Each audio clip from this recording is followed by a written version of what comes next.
Hello friends, આપણે technical સિરીઝમાં આગળ વધીએ છીએ.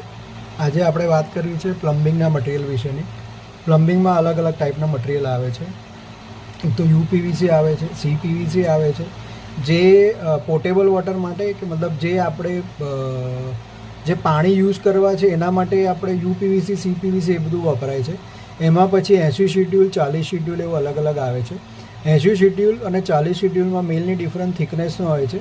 આઉટર ડાયા સેમ રહે છે, ઇનર ડાયા પ્લસ માઇનસ થાય છે જે પ્રમાણે થિકનેસ હોય.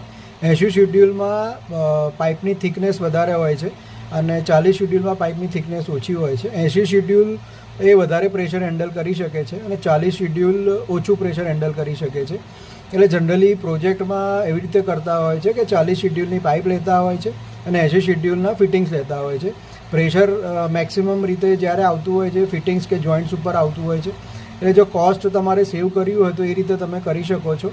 પછી બીજું એક આવે છે SWR પાઇપ, મતલબ સ્યુએજ વેસ્ટ વોટર અને રેન વોટર, એના માટેની જે પીવીસી પાઇપ વપરાય એને SWR પાઇપ્સ કહેવાય છે.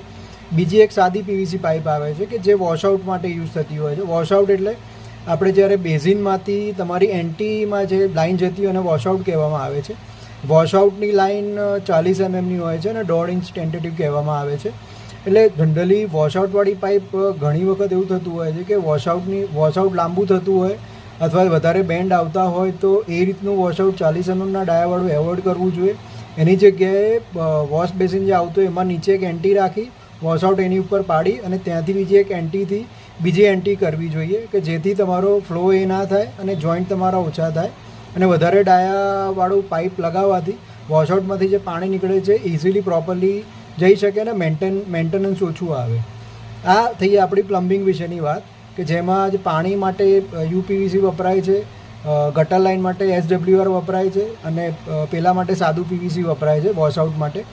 સેમ રીતે આપણે જ્યારે હોટ વોટર યુઝ કરતા હોઈએ ત્યારે સીપીવીસી યુઝ થાય છે કે જે હોટ વોટરના પ્રેશરને અને હીટને એ એબ્સોર્બ કરી શકે છે કે એને રજિસ્ટ કરી શકે છે. એટલે આ રીતની પાઇપ થઈ. પોર્ટેબલ વોટર માટે યુપીવીસી, ગરમ વોટર માટે સીપીવીસી, 80 શિડ્યુલ 40 શિડ્યુલ SWR અને સાદી પીવીસી. સાદા પીવીસીમાં પણ ફિટ જોઈન્ટ આવે છે, સેલ્ફ ફિટ આવે છે, અલગ અલગ ટાઈપ આવે છે. પછી ધારો કે તમે કોઈ ગ્રાઉન્ડ ઉપર લે કરતા હો તો પાર્કિંગમાં કોઈ જ્યાં ટ્રાફિકની મૂવમેન્ટ હોય તો એમાં પછી એ પાઇપ એના પ્રેશર ઉપર આવે છે. 10 kg પર 10 kg વાળી આવે છે, 6 kg વાળી આવે છે, અલગ અલગ આવે છે. એટલે આ રીતે બેઝિક પ્લમ્બિંગમાં આ રીતે લાઇન્સ યુઝ થાય છે અને મટીરિયલ યુઝ થાય છે. આના વિશે તમારે બીજું વધારે કોઈ નોલેજ લેવું હોય તો મને તમે